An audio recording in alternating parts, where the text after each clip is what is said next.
Hello Avon. परीक्षा से पहले क्या आपको भी चीज़ें याद नहीं हो रही हैं, या फिर आपको ऐसा लग रहा है कि मैं जितना मैंने पढ़ा है वो मैं भूल जाता हूँ, या मुझे कुछ चीज़ों पर कमांड हासिल नहीं हो रही है, या मेरी तैयारी कितनी अच्छी है ये मुझे नहीं पता चल रहा है और इसके कारण आप यहाँ पर स्ट्रेस में हैं, एंजाइटी फील कर रहे हैं या डिप्रेशन की स्थिति में जा रहे हैं? अगर ऐसा कुछ है तो यहाँ पर थोड़ा रुक जाइए और ध्यान से मेरी बातों को सुनिएगा, क्योंकि यहाँ पर ऐसा बेसिकली कुछ नहीं है और ये सिर्फ एक एग्जाम सिचुएशन, एक मस्तिष्क भ्रम की स्थिति से हम कहते हैं, जो यहाँ पर एग्जाम से पहले एग्जाम स्ट्रेस के रूप में भी आप इसे कह सकते हैं। ये होता क्या है, क्योंकि यहां पर इसे ध्यान से सुनिएगा, बहुत सिंपल सी चीजें मैं आपको बता देता हूं। आपके एग्जाम से पहले आपको एक काफी रिलीफ यहां पर लेकर आएगा और आप अपने एग्जाम में अच्छा स्कोर भी करने वाले हैं। अगर ऐसा मान लीजिए हो भी रहा है कि आपको याद नहीं हो रहा है, तो उसका सोल्यूशन भी मैं यहां पर कुछ चीजें दूंगा जिसे आप यहां पर आने वाले एग्जाम में, किसी भी एग्जाम में ट्राई कर सकते हैं और ये आपके लिए बहुत ही बेनिफिशियल होगा और यहां पर आपके सक्सेस के लिए बहुत इंपॉर्टेंट हो सकता है। क्या चीजें हैं, बहुत ज्यादा समय नहीं लूंगा, बहुत ही शॉर्ट फॉर्म में बहुत ही अच्छी चीजें बताने जा रहा हूं। सबसे पहले प्रॉब्लम होती क्या है मैं वो आपको बताता हूं। देखिए, होता क्या है कि जब आप एग्जाम में यहां पर एंटर करते हैं, एग्जाम का टाइम आता है, एग्जाम की परीक्षाएं जैसे जैसे नजदीक आती हैं और डेट जैसे जैसे नजदीक आने लगती है, आपका माइंड यहां पर एक अलग तरीके की नेगेटिव इंपैक्ट में फंसता चला जाता है और उसके कारण दिमाग में एंटर करती हैं कुछ चीजें जिसे हम कहते हैं इंग्लिश में स्ट्रेस, एंजाइटी या डिप्रेशन।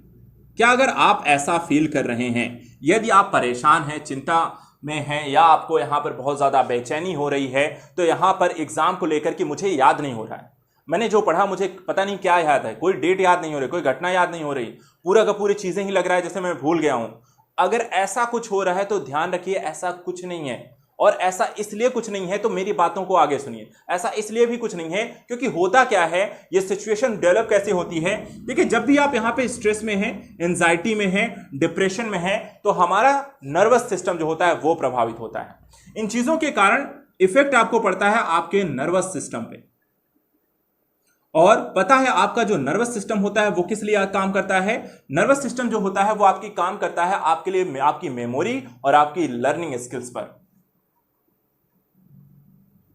ठीक है, आपकी मेमोरी और लर्निंग के लिए सबसे इंपॉर्टेंट जो पहलू है वो आपका होता है नर्वस सिस्टम। लेकिन यदि यहां पर आपके नर्वस सिस्टम पर आप लगातार स्ट्रेस में हैं, एंजाइटी में हैं और अगर आप डिप्रेशन यहां पे फील करने लगे हैं, तो आपका प्रभाव पड़ता है आपके नर्वस सिस्टम पे। और नर्वस सिस्टम यदि यहां पर इन प्रभावों से बहुत ज्यादा यहां पर इस पर प्रभाव पड़ा, निगेटिव चीजें यहां पर डेवलप हुई, हार्मोन यहां पर आपको डेवलप हुए, तो ऐसे निगेटिव इंपैक्ट के कारण आपकी मेमोरी और लर्निंग यहां पर प्रभावित होती है और उसके बाद ही आप यहां पर आपको फील होता है कि मुझे यहां पर चीजें क्या हो रही हैं, उसके बाद ही आपको फिर याद होना चीजें बंद होती हैं।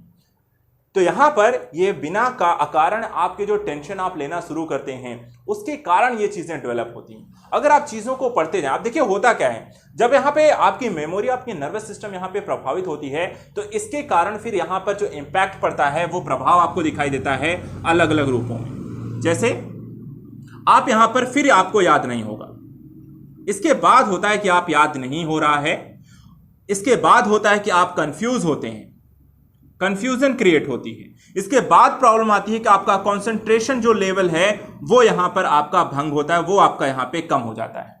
और इसके बाद यदि आप यहां पे फिर आपका कंफ्यूज हो रहे हो, कंसंट्रेशन अच्छा नहीं है, तो फिर यहां पे चीजें याद नहीं होती हैं। और ये लेकिन आपको डेवलप होता है जब आप लगातार इस चीज को लेकर सोच रहे हैं कि मुझे याद नहीं हो रहा है, मुझे याद नहीं हो रहा है, मुझे याद नहीं हो रहा है। बेसिकली यहां पर ऐसा कुछ करना ही नहीं है। एग्जाम के समय से पहले जितना टाइम आपको मिलता है, आपको सिर्फ निश्चित कुछ क्रियाविधियां करनी चाहिए और बाकी सारी स्ट्रेस को यहां पे भूल जाइए। ऐसा कई बार होता है कि आप एग्जाम में जाने से पहले जिस चीज को लेकर लगातार डर रहे होते हैं कि मुझे याद नहीं है, एग्जैक्टली जब आप एग्जाम में जाते हैं वो चीज आप वहां पर अच्छा करके आते हैं, वो सारी चीजें आपको आ रही होती हैं। जैसे क्वेश्चन आपके सामने आता है, आपके दिमाग में जो पड़ी हुई सारी चीजें होती हैं वो तुरंत आपको यहां पर याद आती हैं, आप उसका आंसर टिक करके आते हैं।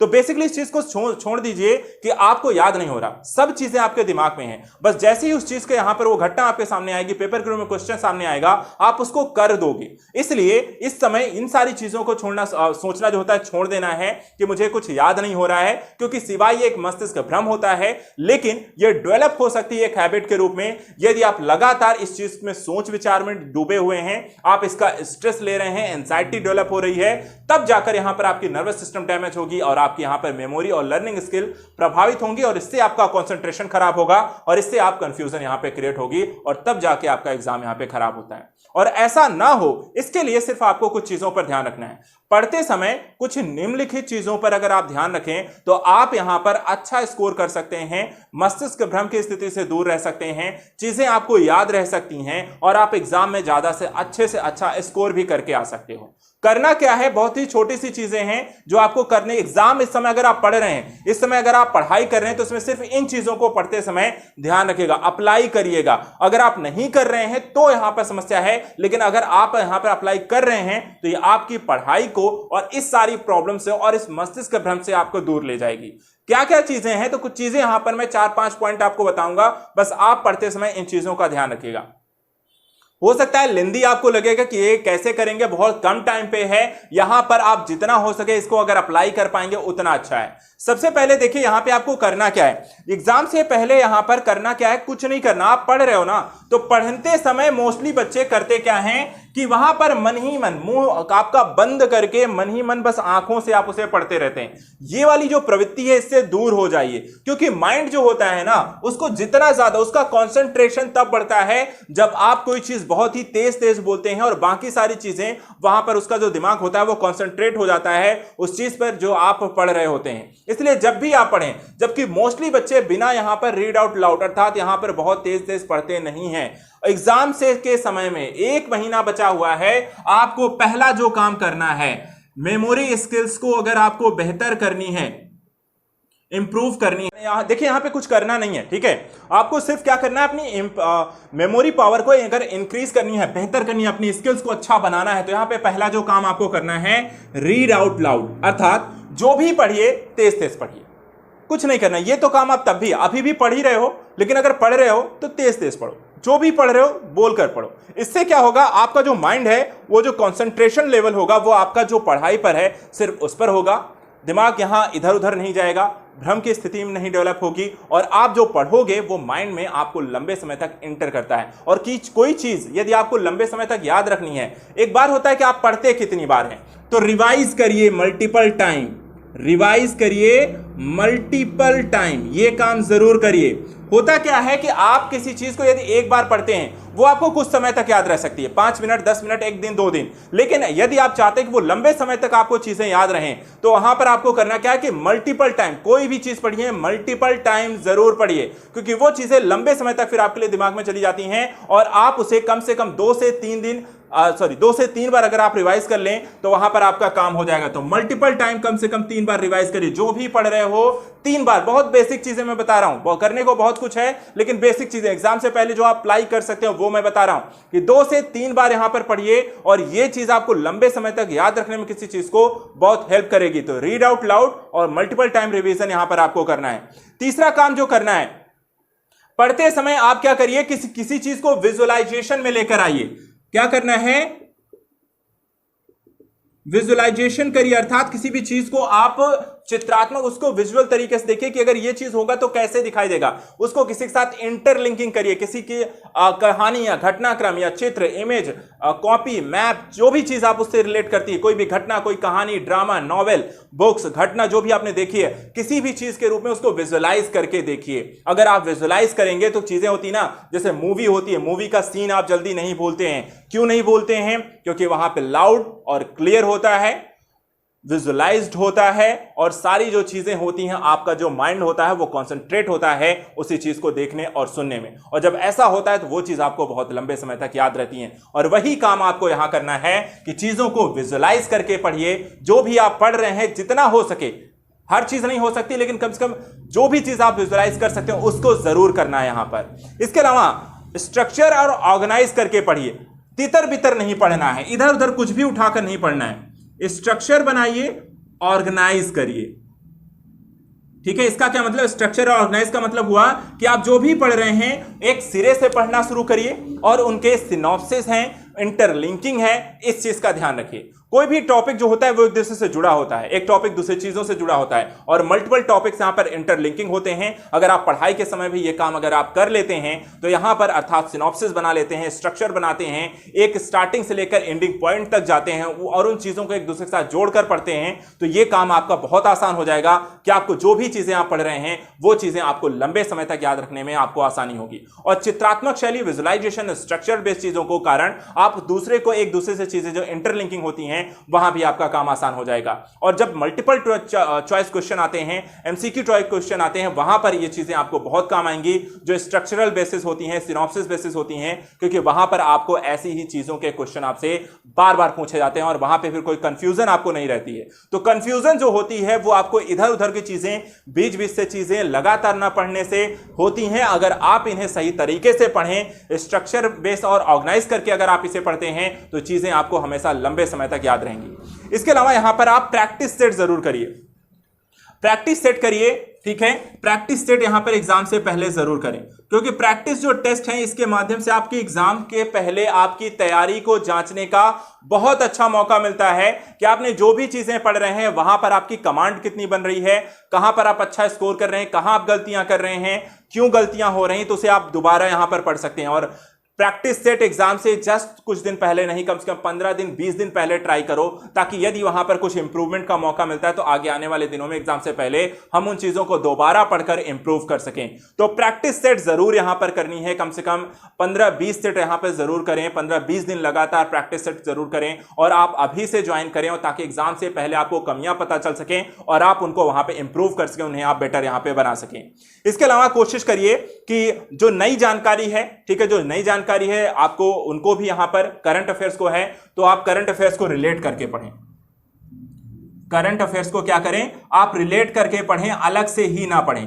करंट अफेयर्स पढ़ने के लिए मैंने पहले ही बताया कि जो टॉपिक करंट में आए हुए हैं उन टॉपिक्स के जो बेसिक सब्जेक्ट है, जो बेसिक आपकी बुक्स है, नोट्स हैं, वहां पर उसको इंटरलिंकिंग करके पढ़ें। इससे क्या होगा, आपको नई चीजें भी नॉलेज यहां पर आ जाएंगी और पुरानी चीजें भी रिवीजन हो जाएंगी। और इससे क्या होगा कि आपको यहां पर एक साथ करंट, बेसिक, कॉन्सेप्ट, स्टैटिक सब क्लियर हो जाएगा, इंटरलिंकिंग हो जाएगी, स्ट्रक्चर इनका सिनॉप्सिस बना सकते हो। और ये चीजें आपको क्वेश्चन में अगर एग्जाम में चाहे वो करंट ओरिएंटेड क्वेश्चन पूछते हैं, बेसिक ओरिएंटेड पूछते हैं, आपको सारी चीजें एक साथ वहां पर क्लियर रहेंगी कि मुझे क्या क्या मैंने पढ़ा है और क्या क्या चीजें इसके अंतर्गत आई हैं। तो इस चीज का जरूर ध्यान रखिए। करंट अफेयर्स को जब भी आप पढ़ने जाएं तो उसको आपको न्यू जो करंट टॉपिक्स हैं उनको अपनी बेसिक सब्जेक्ट के साथ जोड़कर पढ़ें, बेसिक जो टॉपिक्स हैं उसके साथ जोड़कर पढ़ें, ताकि वहां पर कुछ भी आपको आधा अधूरा न रहे और अलग अलग ऐसी चीजों को बिल्कुल ना पढ़ें। इंटरलिंकिंग करके यहां पे जरूर पढ़ें। और एट द लास्ट देखिए यहां पे करना क्या है, चीजों को एलैबोरेट करिए, रिहर्स करिए। जो भी चीज आप पढ़ रहे हो उनको कोशिश करो अपने स्तर पे बोल के समझाओ, ठीक है।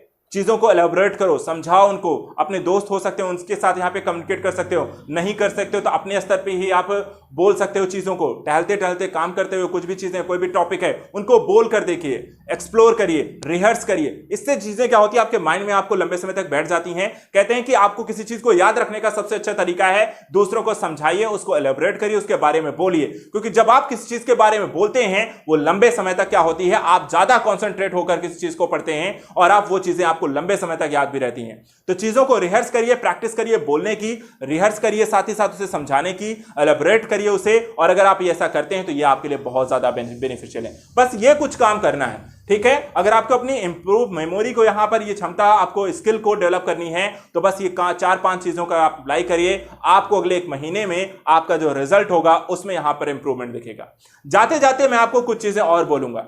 कुछ चीजें होती हैं जो आप नहीं करते और इस दौरान वो करनी बहुत जरूरी पहलू है कि यहां पर पर्याप्त मात्रा में पानी पीजिए, न्यूट्रिशन बेस्ड यहां पर खाना खाइए और लगातार बैठे मत रहिए, क्योंकि बॉडी जो होती है उसको यहां पर लगातार थोड़ी बहुत यहां पर दिन भर में एक्सरसाइज जरूर कराइए। हर एक चीज का संतुलन होना बहुत जरूरी है। आप आधा घंटा 15 मिनट जरूर निकालिए। 24 घंटा कोई नहीं पढ़ता, पढ़ने की जरूरत भी नहीं है। आप आधा 1 घंटा अच्छे से निकालिए, खाना खाने के लिए पर्याप्त टाइम निकालिए, पानी लगातार पीते रहिए, गर्मी का टाइम है, और एक अच्छी नींद यहां पे जरूर लेनी है। ये बेसिक चीजें हैं, लेकिन बेसिक चीजें कई बार आप यहां पर टालमटोल करते हैं एग्जाम के टाइम पे, और इसका भी इफेक्ट आपकी बॉडी और मस्तिष्क पर पड़ता है, जिसके कारण आप यहां बीमार पड़ते हैं, आप भूलने लगते हैं। अच्छा खाना, अच्छा पानी, अच्छी नींद और अच्छी यहां पर बॉडी जो होती है, एक्सरसाइज जो होती है, वो आपके लिए बेनिफिशियल है, वो आपके लिए बहुत जरूरी है। तो ये सारी चीजें भी उतनी ही जरूरी हैं जितना जरूरी आपका पढ़ना है। तो इनको बिना दरकिनार किए पढ़ाई करनी है और साथ साथ इन सारी चीजों को फॉलो अप करना है। आई होप आपकी यहां पे समस्याओं का हल मिल जाएगा।